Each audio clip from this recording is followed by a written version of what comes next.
Peace, blessings, and abundance, everyone. Welcome back to another episode of Sacred Birth Sessions. I am Jessica Pierre, and every week we have honest conversations about pregnancy, birth, advocacy, and preparing for one of life's biggest transformations. My goal is simple, and that's to help you feel informed, grounded, and confident when that moment comes for you. So before we jump in today's session, I would love to hear from you.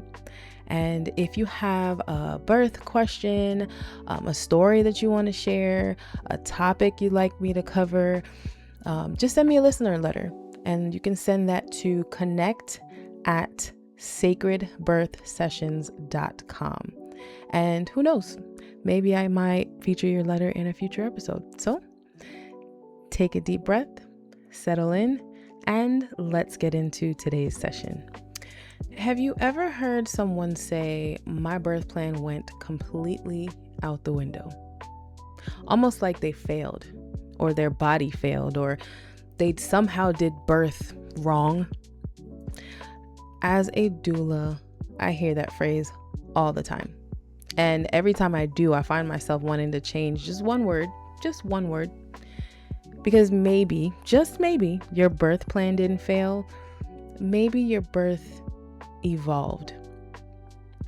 And today I want to talk about what happens when birth doesn't unfold the way that you imagined at the end of the day.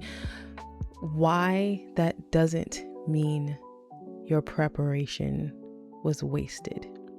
One of the things people don't always realize about being a birth doula is I have attended births that looked nothing like what we planned together. I've seen moms who dreamed of unmedicated births and they chose epidurals. I've seen planned vaginal births that became cesareans. I've seen home births transfer to hospitals. I've seen inductions turn into beautiful vaginal births. And I've also seen everything go according to plan.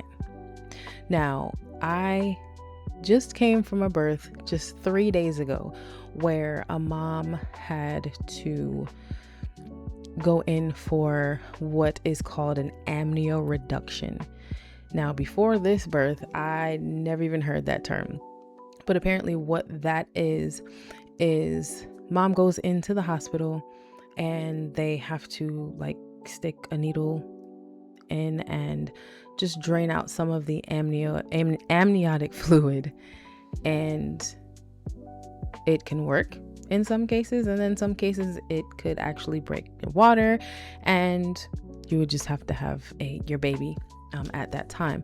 Now, this particular mom was almost 34 weeks, and she let me know that she was going in because she was in excruciating pain for weeks, and this is what they suggested. So she went in and she's like, hey, if everything goes as planned, I'll keep you updated, and if not, then I will let you know. We're just going to have an emergency C-section. And she really did not want a C-section at all. She wanted to go in for a vaginal birth. So she went in and she went through the process, but within that process, the provider started to see a little bit of pink. So it showed that there was a little bleeding within the amniotic fluid. So they started the process. Everything started to go well. Then they saw the pink within the fluid, and then baby started to get tachycardic. So basically meaning baby's heart rate started to increase.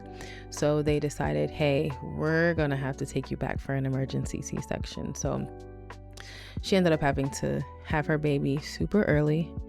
And of course, he had to go into the NICU for monitoring and things like that.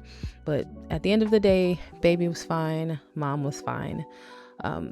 But what I've learned is that the moms who walk away feeling the most at peace, they weren't always the ones who got the birth that they imagined.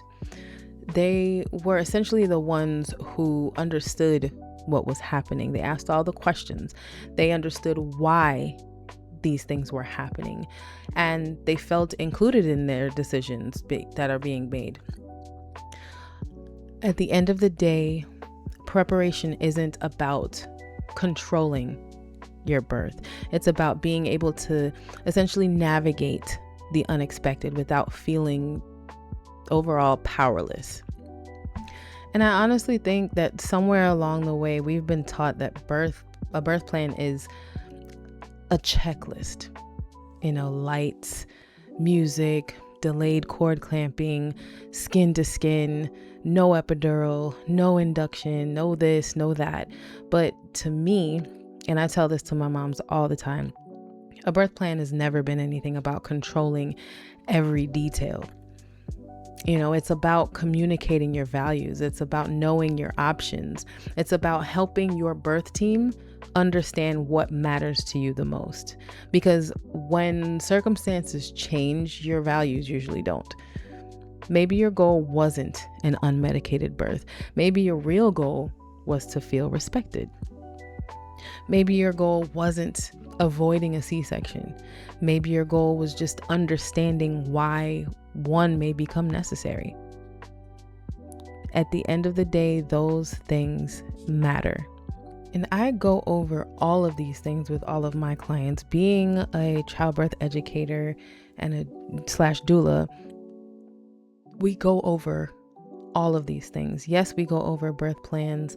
Yes, you are able to make your choices, but I always, like I said, always tell my clients, yes, we're creating this birth plan, but just know that these are just your options. I will always tell you, your provider will tell you option A and option B, but not all providers will tell you option C, D, and E, and that is what a doula is for, to make sure that you're understanding every single thing.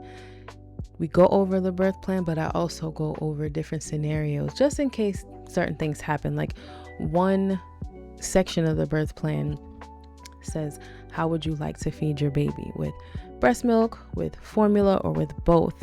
And I recently added donor milk as well, because that's been more popular of a thing, especially with babies that come earlier than anticipated, or earlier than their estimated due date. And that's another thing that I go over with my clients.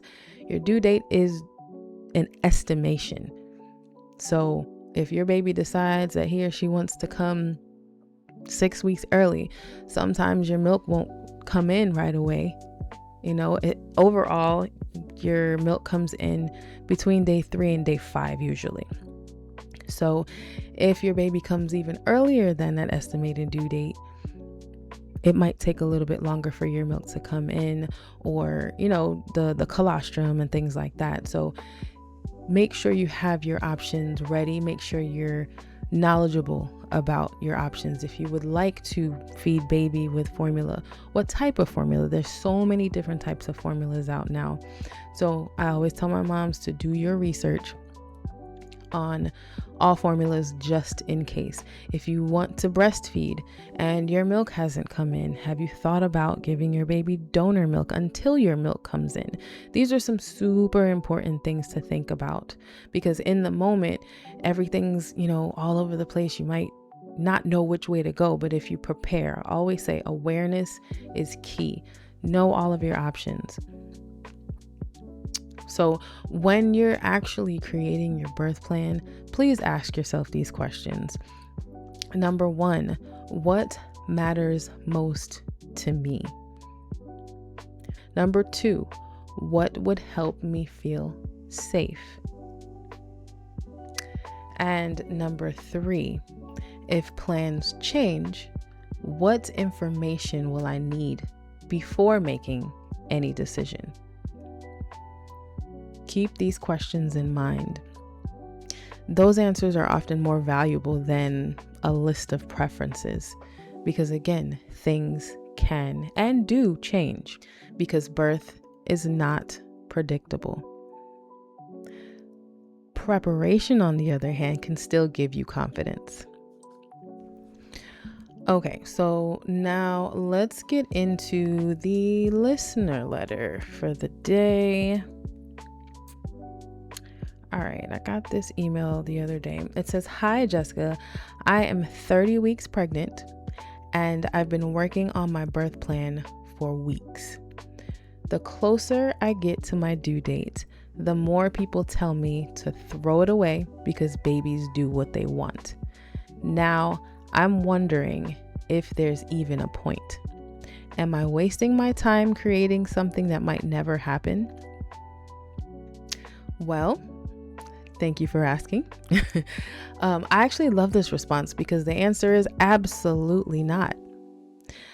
A birth plan isn't a contract, it's a conversation.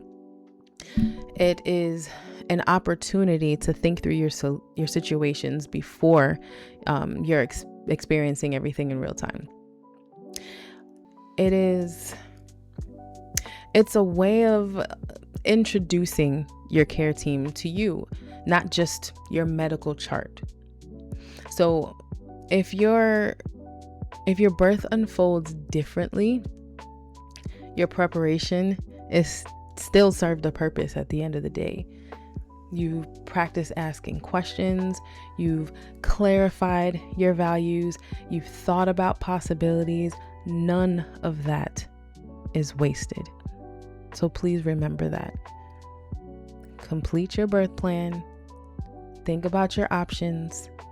Prepare. Even for things that are not on that birth plan. It all matters at the end of the day. So that is my 2 cents. And thank you so much for writing in. So now, if today's conversation made you realize that you want to feel more prepared, not just for plan A or plan B, but overall for the unexpected, I would love to walk you through this journey. Inside of the Sacred Birth Blueprint founding cohort, we don't just prepare for one perfect birth. We prepare for informed decisions, confident communication, and the flexibility to navigate whatever birth brings. So if you would like more information, again, please email me at connect@sacredbirthsessions.com and put in the subject line founding cohort. So I know that that's what you're interested in, and I would love to hear from you. So thank you so much for spending this time with me. And if this session today encouraged you, please share with someone who's preparing for birth. And if you have any questions, birth stories, or just any topic that you'd like me to discuss in the future, please send your listener letter like the one that I read a little earlier to, again, connect@sacredbirthsessions.com. Until next session, stay informed, stay grounded, trust yourself, and please remember, a different birth doesn't have to be a disappointing birth. I will see you in the next session. Peace, blessings, and abundance.